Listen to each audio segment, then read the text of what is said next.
ஏன் தசரா அப்படின்னு சொல்கிறாங்க அப்படின்னா, தசரா அப்படின்னா என்னென்னா, பெண்கள் வந்து இப்போ நான் சொன்னேன் இல்லையா, இந்த இந்த 10 அறிவு வரைக்கும் இருக்கிறது, 10 அறிவு வரைக்கும் இருக்கிறது ஒன்று, 10 விதமாக வந்து அவதாரங்கள். அந்த 10 அவதாரங்கள் என்ன, இந்த ஓரறிவு தான் 10 அவதாரங்கள் அப்படின்னு சொல்கிறாங்க. சரியா? அது இல்லாமல் பெண்கள் பெண்ணுடைய நவத்வாரங்கள்லேருந்து ஆண் வெளிப்படுறான்னு சொன்னேன் இல்லையா, ஆனால் நவத்வாரங்கள் இல்லை, 10 துவாரங்கள் வழியாக ஆண்கள் வெளிப்படுறாங்க. அது என்ன அப்படின்னா, நவத்வாரங்கள் அப்படிங்கிறதே 5 வந்து பஞ்சபூதங்கள், மிச்சம் இருக்கிறது 5 புலன்கள். ஆனால் நம்ம இந்த சைடில் இருக்கிறவங்க இயற்கைக்கிட்டேருந்து நவத்வாரங்கள் மட்டும்தான் உணர்ந்தாங்க. ஆனால் அந்த சைடில் இருக்கிற வடக்கில் இருக்கிறவங்க 10 துவாரங்களையும் உணர்ந்துட்டாங்க. 10 துவாரங்கள் அப்படிங்கிறது, அதாவது 5 வெளிப்படுற மறைப்பொருளாக இருக்கிற கருநிலையாக இருக்கிற பஞ்சபூதங்கள், அடுத்த 5 வந்து அந்த பஞ்சபூதங்களை வெளிப்படுத்துகிற திடப்பொருளாக இருக்கிற உருவங்கள், உரு அப்படிங்கிறது தான் 10 துவாரங்கள். ஸோ ஒரு பெண்ணுக்குள்ளே இருக்கிற 10 துவாரங்கள்னால் 5 கருநிலையாக இருக்கிற கண்ணுக்கு தெரியாத பஞ்சபூதங்கள் 5 அது வழியாக உருவாக்கி அடுத்த 5 திடப்பொருளான பஞ்சபூதங்கள் வழியாக அவன் வெளிப்படுறான். வேறு ஒன்றுமே இல்லை. இதை தான் இந்த ஸ்தூல உடல் இல்லையா, இந்த மனித உடல் இறுதியாக வந்து எப்படி இருக்கும் அப்படின்னா, இந்த தத்துவத்தை எப்படி புரிஞ்சுக்கலாம் அப்படின்னா, இந்த ஸ்தூல உடல் இறுதியாக என்ன பண்ணுறாங்க அப்படின்னா எரிக்கப்படுது இல்லையா. நம்ம எப்படின்னா இறந்ததுக்கப்புறம், அதாவது அவனுக்குள்ளே இருக்கிற அகவுய் சக்தி வெளியே வந்துருச்சு அப்படின்னா அந்த உடல் உயிரற்றது. சிவமாக இருந்த அவன் சவமாக மாறிடுவான். எப்போ அவனுக்குள்ளே இருக்க சக்தி வெளிப்பட்டாச்சு அப்படின்னா அவன் சவம். சரிங்களா? அந்த சவம் அவன் உயிரற்ற அந்த பெண்ணுன்ற சக்தி அவளை விட்டு போயாச்சுன்னா அவன் ஒன்றுமே கிடையாது. அப்போது அந்த சவத்தை என்ன பண்ணுவாங்கன்னா திருப்பி பஞ்சபூதங்களுக்கே கொடுத்துருவாங்க. எப்படி பஞ்சபூதங்கள் கிட்ட கொடுப்பாங்க அப்படின்னா, சிலர் பார்த்துருக்கீங்களா, முன்னோர்களுடைய இந்த தத்துவத்தை எப்படி புரிஞ்சு வச்சுருக்காங்கன்னா, எப்படி புரிஞ்சு வச்சுருக்காங்க அப்படின்னு பாருங்கள். இந்த இதுவை சிலர் புதைப்பாங்க, நிலம் அப்படிங்கிற பஞ்சபூதங்களில் புதைப்பாங்க. சில பேர் நெருப்பு அப்படிங்கிற பஞ்சபூதங்களில் எரிப்பாங்க.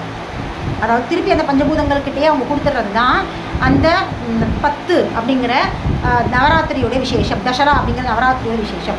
அது கருநிலையில், அதாவது கண்ணுக்கு தெரியாத பஞ்சபூதங்களும் கண்ணுக்கு தெரிகிற பஞ்சபூதங்களையும் அந்த உடல் வந்து எரிக்கப்படும். இதுதான் உண்மை. அதாவது நெருப்புன்ற கண்ணுக்கு தெரிகிற பூதத்தில் எரிக்கிறாங்க. புகை அப்படிங்கிறது காற்றில் கலக்கிறாங்க. சிலர் கடலில் போட்டுருவாங்க. பார்த்துருக்கீங்களா? ஒரு குழு இருந்தது, இறந்ததுக்கப்புறமா கடலை தூக்கி போட்டுருவாங்க. அதுக்கப்புறம் இன்னொரு சமயத்தவங்க பஞ்சாப் நினைக்கிறேன், பஞ்சாபியர்கள் நினைக்கிறேன், அவங்க அந்த சீக்கியர்கள் தான் நினைக்கிறேன். அவங்களுடைய முறை என்ன அப்படின்னு பார்த்துருக்கீங்கன்னா, இறந்ததுக்கப்புறம் அவங்களுடைய இது இருக்கு இல்லையா, அது என்ன சொல்லுவாங்க, அந்த அவங்களுடைய எடுக்கிற இடுகாடு இருக்கு இல்லையா, அந்த இடுகாட்டில் ஒரு கிணத்து மேலே படுக்க வச்சுருவாங்க. அந்த கம்பி மாதிரி இருக்கும், அந்த இடத்துல அந்த சவத்தை எடுத்துகிட்டு போட்டுருவாங்க. அந்த காக்கா குருவியெல்லாம் கொத்தி எடுத்து போயிடுன்னு சொல்லுவாங்க. புரியுதுங்களா? அதாவது ஆகாயத்தை நோக்கி அவனை படுக்க வச்சுருவாங்க. அப்போ பஞ்சபூதமான ஆகாயத்துக்கு அர்ப்பணிக்கிறாங்க. அங்கேருந்து பிறக்கிற ஜீவராசிகள் அதை இப்படித்தான் இது மாதிரி 5 பூதங்கள்லேயும் அந்த சவம் வந்து பிரித்து எடுத்துக்கப்படும்.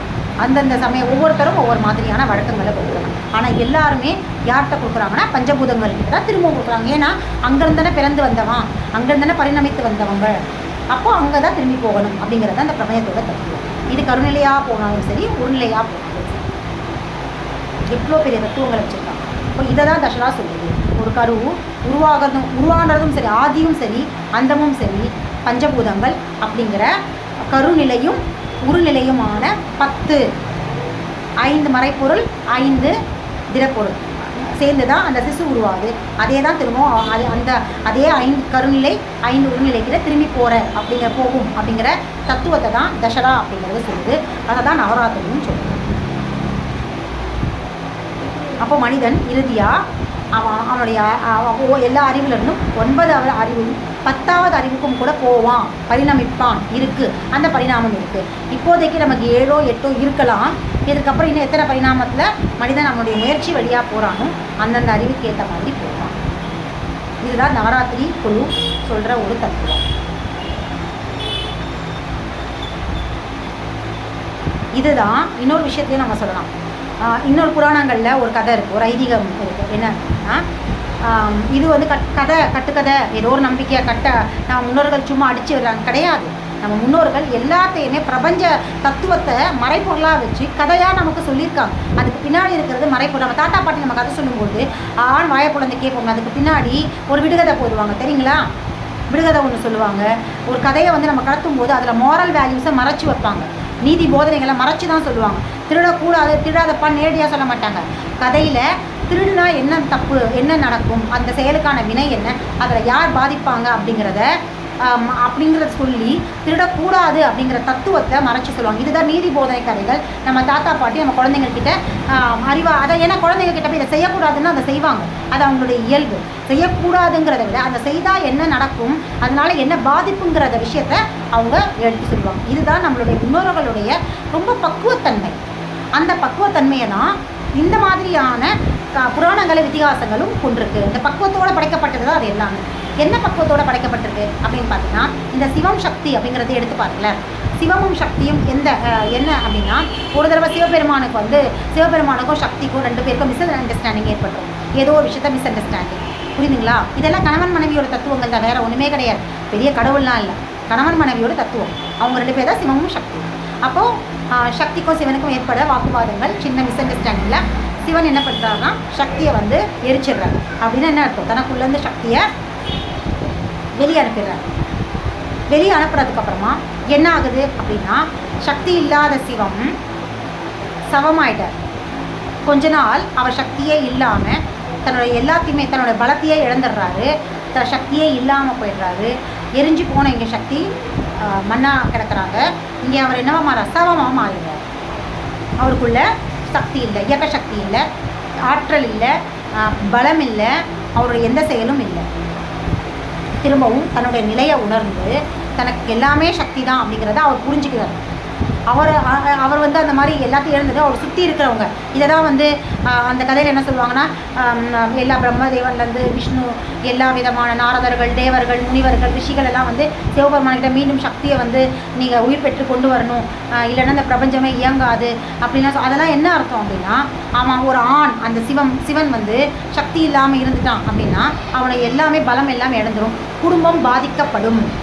அதனால் குடும்பம் என்ன அவன் பாதிக்கப்படும், சுற்றம் பாதிக்கும், அவனை தாய் தகப்பன் பாதிப்பாங்க. அவன் இயங்கலை, அவனுக்குள்ளே இருக்கிற இயக்க சக்தி அவனை இயக்கலைன்னா அவன் ஒன்றுமே இல்லாமல் போயிடுவான், அவன் நோயாளியாக ஆகிடுவான். அவன் நோயாளியாக ஆனானா குடும்பமே நோயாளியாக மாறிடும். அப்போ ஒரு சக்தி இல்லை அப்படின்னா எல்லா ஒட்டுமொத்த பிரபஞ்சமே இயங்காது அப்படிங்கிற ஒரு தத்துவத்தை அவங்க மறைச்சி சொல்கிறான். அப்போது அவன் வந்து தன்னை உணர்ந்ததுக்கப்புறமா தன்னுடைய தவறை உணர்ந்துட்டு திரும்பவும் சக்தியை தனக்குள்ளே உயிர் கொடுப்பான். இப்போ சக்தியை திருப்பி அவங்களுக்குள்ள உயிர் கொடுக்கும்போது திரும்பவும் அவன் வந்து சிவசக்தியாக மாறும். அப்போ அவனுக்குள்ளே இருக்கிற சக்தி திரும்பவும் இதுதான். அப்போ அதுக்கு முன்னாடி இருந்த சக்தி மறுபிறவி எடுத்து அவனுக்குள்ளே திரும்பவும் ஒரு இயக்க சக்தியாக மாறுறான். இப்படித்தான் சக்தியோட பரிணாமங்கள், அவதாரங்கள், அதுக்கு பின்னாடி இருந்த தத்துவங்களை வந்து நம்ம முன்னோர்கள் சொல்லியிருக்காங்க. இது எல்லாத்தையுமே நம்ம புரிஞ்சிக்காம நம்ம என்ன பண்ணுறோம் அப்படின்னா, எல்லாத்தையுமே அப்படியே இதிகாசம் புராணம் அப்படின்னாலே ஒவ்வாமை. அது ஏதோ கடவுள் மறுப்பாளர்களுக்கு வந்து அது ஒரு ஒவ்வாமை மாதிரி.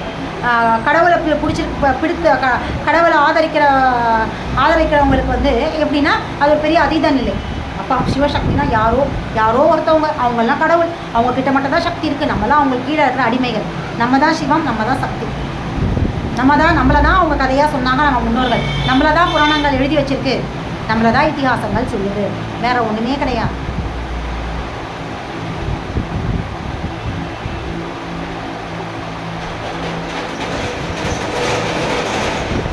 இதை நம்ம புரிஞ்சுக்காம தான் நம்ம இன்னைக்கு புராணங்கள் இதிகாசங்களை ஒதுக்குறோம். கடவுளாக பார்க்காதீங்க, பிரபஞ்சத்துடைய சிஸ்டமாக பாருங்க. இது ஒரு சுழற்சி, பிரபஞ்சத்தோட சுழற்சி, பிரபஞ்சத்தோட இயக்கம். கம்ப்யூட்டரில் கொடுத்துருக்க சிஸ்டம் எப்படி இயங்குதோ இன்புட் மாதிரி தான் இதுவும் இயங்குது, வேறு ஒன்றுமே இல்லை.